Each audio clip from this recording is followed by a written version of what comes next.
ఇలాంటి ఒక్క బ్లౌజ్ చాలు టైలరింగ్ చేసేవారికి తల పిచ్చి పట్టించడానికి. ప్రశాంతంగా జాకెట్లు కుట్టుకోవాలి అనుకున్న టైంలో ఇలాంటివి తగులుతుంటాయి. ఈ వర్క్ జాకెట్లు కుట్టడం తలకాయ నొప్పి ఏది ఉండదండి బాబు. ఇది 2 హ్యాండ్స్కి పూర్తిగా రాదు. అతుకులు అసలు దానికి తగ్గట్టు ఇవాళ నాకు ఇంకా ఎక్కువ వచ్చింది ఏంటంటే, ఇక్కడ మధ్యలో మనకి ఒక ఫ్లవర్ డిజైన్ వచ్చింది కదండి గ్రీన్ కలర్లో. అది ఓకే, దాన్ని సెట్ చేస్తాను, సైడ్ అతుకులు వేస్తాను, అది సెట్ చేస్తా. కానీ కింద మనకి ఇక్కడ వైట్ కలర్వి స్టోన్స్ అవే డాట్స్గా డిజైన్ వచ్చింది కదండి. అది కరెక్ట్గా ఫ్లవర్ కింద వరకే వచ్చింది, అటు సైడ్ లేదు. ఒక సైడ్ ఉంది మళ్ళీ. ఇటేమో రైట్ సైడ్ ఏమో ఫ్లవర్ అదే డాట్స్ డిజైన్ అయితే లేదు. ఇటు సైడ్ మళ్ళీ ఇంకో సైడ్ మటుకు పర్లా మనకు జాయింట్ వేసేంత వరకు ఉంది కాబట్టి అడ్జస్ట్ చేయొచ్చు.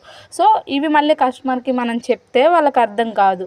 అసలు అది ఎలా అడ్జస్ట్ చేశాను, ఏం చేశాను అనేది మీకు నెక్స్ట్ వీడియోలో షేర్ చేసుకుంటే, మీకు కూడా ఇలాంటి సిచ్యువేషన్స్ ఫేస్ చేస్తుంటే మీరేం చేశారు కామెంట్ చేయండి.